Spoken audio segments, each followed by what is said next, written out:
Moon sale காலை 9 மணியிலிருந்து இரவு 12 மணி வரை ஜூலை 29 ஒரு நாள் மட்டும்.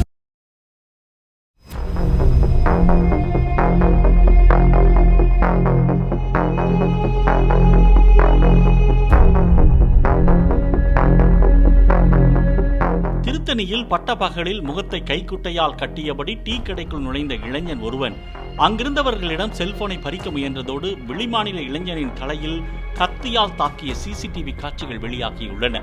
உயிருக்கு பயந்து தப்பியோடிய வெளிமாநில இளைஞரை கத்தியுடன் வந்த இளைஞன் துரத்திச் சென்றதும் அதில் பதிவாகியுள்ளது.